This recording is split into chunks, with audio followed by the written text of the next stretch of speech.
नमश्चंडिकायै।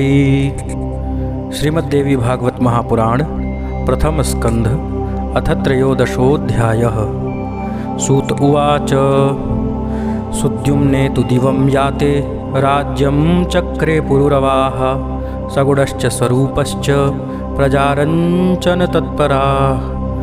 सूत जी बोले, सुद्युम्न के दिवंगत हो जाने पर प्रजानुरंजन में तत्पर गुड़ी एवं सुंदर महाराज पुरुरवा राज्य करने लग गए।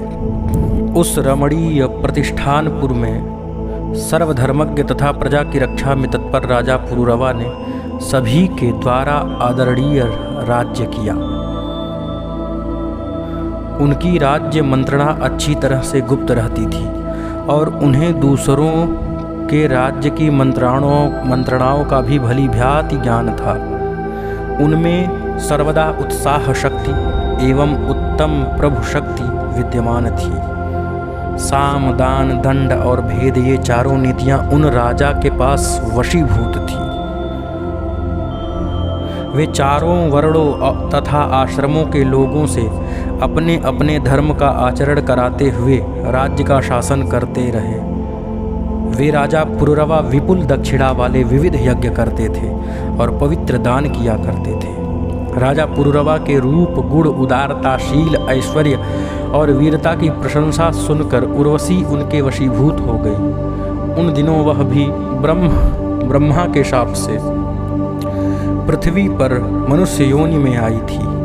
अतः उस मानिनी ने उस राजा को गुणी जानकर उन्हें पति के रूप में स्वीकार कर लिया। वह वरांगना इस प्रकार की शर्त रखकर वहां रहने लगी। उसने कहा कि हे राजन, ये दोनों भेड़ के बच्चे मैं आपके पास धरोहर के रूप में रखती हूँ। हे मानद, आप इनकी रक्षा करें। हे नृप, दूसरी शर्त यह है कि मैं केवल घी ही खाऊंगी और कुछ नहीं। हे महाराज, तीसरी शर्त है कि सहवास के अतिरिक्त किसी दूसरे समय में मैं आपको कभी वस्त्रहीन अवस्था में न देखूं। हे राजन, यदि आप इन कही गई शर्तों को भंग करेंगे तो मैं उसी समय आपको छोड़कर चली जाऊंगी। यह सत्य कह रही हूँ। इस प्रकार उस कामिनी उर्वशी ने जो कहा था उसे राजा ने स्वीकार कर लिया और उर्वशी शाप से उद्धार पाने के लिए राजा से पुरुरवा को प्रतिज्ञाबद्ध करके वहीं रहने लग गई।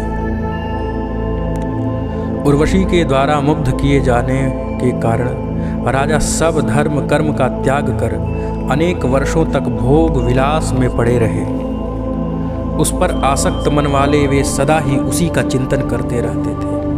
उस पर अत्यधिक मोहित होने के कारण एक क्षण भी उर्वशी के बिना रह नहीं सकते थे। इस प्रकार जब बहुत वर्ष बीत गए तब देवलोक में इंद्र ने अपनी सभा में उर्वशी को अनुपस्थित देखकर गंधर्वों से पूछकर कहा कि हे गंधर्वगण, तुम सब लोग वहां जाओ और प्रतिज्ञाबद्ध राजा के घर से भेड़ों को चुराकर उर्वशी को ले आओ, क्योंकि उर्वशी के बिना मुझे यह स्थान अच्छा नहीं लगता। अतः जिस किसी भी उपाय से वह कामिनी तुम लोग लेकर आओ। तब इंद्र के ऐसा कहने पर विश्वावसु आदि प्रधान गंधर्वों ने वहां से जाकर रात्रि के घोर अंधकार में राजा पुरुरवा को विहार करते देख उन भेड़ों को चुरा लिया। तब आकाश मार्ग में जाते हुए चुराए गए वे दोनों भेड़ जोर जोर से चिल्लाने लगे। अपने पुत्र के समान पाले हुए भेड़ों का क्रंदन सुनते ही उर्वशी क्रोधित होकर राजा पुरुरवा से कही कि हे राजन, मैं आपके सम्मुख जो पहली शर्त रखी थी वह टूट गई। आपके विश्वास पर मैं धोखे में पड़ गई, क्योंकि पुत्र के समान मेरे प्रिय भेड़ों को चोरों ने चुरा लिया, फिर भी आप घर में स्त्री की तरह शयन करते रहे। अपने को वीर समझने वाले नपुंसक इस अधम स्वामी के द्वारा मैं नष्ट कर दी गई।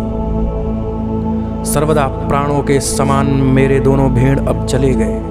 उर्वशी को इस प्रकार विलाप करते देख प्रेम में आसक्त राजा पुरुरवा चोरों के पीछे नग्नावस्था में ही तुरंत दौड़ पड़े। उसी समय गंधर्वों द्वारा वहां राजा के भवन में बिजली चमका दी गई। जिसके कारण वहां से जाने की इच्छा वाली उर्वशी ने राजा को नग्न देख लिया। गंधर्व उन दोनों भेड़ों को वहीं मार्ग में छोड़कर भाग गए। थके एवं नग्न राजा भेड़ों को लेकर अपने घर आए। तब वे उर्वशी को वहां से गई हुई देखकर अत्यंत दुखी होकर विलाप करने लग गए एवं लज्जित भी हुए। पति को नग्न देखकर वह सुंदरी उर्वशी चली गई।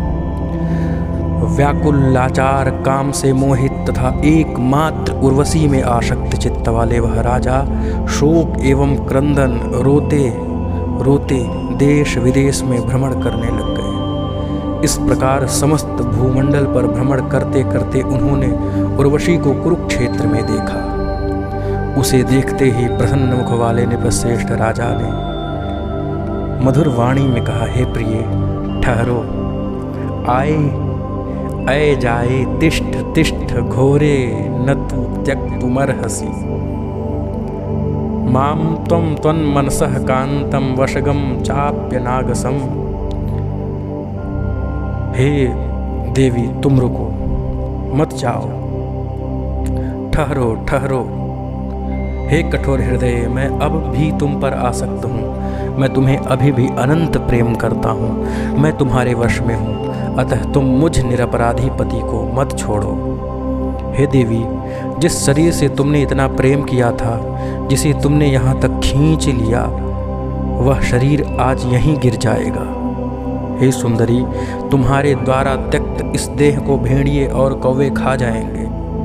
इस प्रकार विलाप करते हुए दुखित, दीन, थके, कामातुर और अत्यंत लाचार राजा पुरुरवा से उर्वशी ने कहा कि हे राजेंद्र, आप मूर्ख हैं, आपका ज्ञान कहाँ चला गया? हे पृथ्वीपते, भेड़ियों के समान स्त्रियों की किसी से मित्रता नहीं होती, अतः राजाओं को चाहिए कि वे स्त्रियों और चोरों पर कभी विश्वास न करें। अब आप अपने घर जाइए, सुख भोगिए और मन में किसी प्रकार की चिंता मत कीजिए। इस प्रकार अत्यंत विषयासक्त होने के कारण उर्वशी के समझाने पर भी राजा को ज्ञान नहीं हुआ। उस स्वेच्छाचारिणी अप्सरा के स्नेह में जकड़े रहने के कारण उन्हें अपार दुख प्राप्त होता रहा। हे मुनिजन, इस प्रकार मैंने उर्वशी के महान चरित्र का वर्णन आप लोगों से संक्षेप में कह दिया, जो वेद में विस्तार पूर्वक वर्णित है। श्रीमद्देवी भागवते महापुराणे अष्टादशसहस्रयां संहितायां प्रथमस्कन्धे पुरुरवस्याश्च चरित्रवर्णनं नाम त्रयोदशोऽध्यायः। ओम।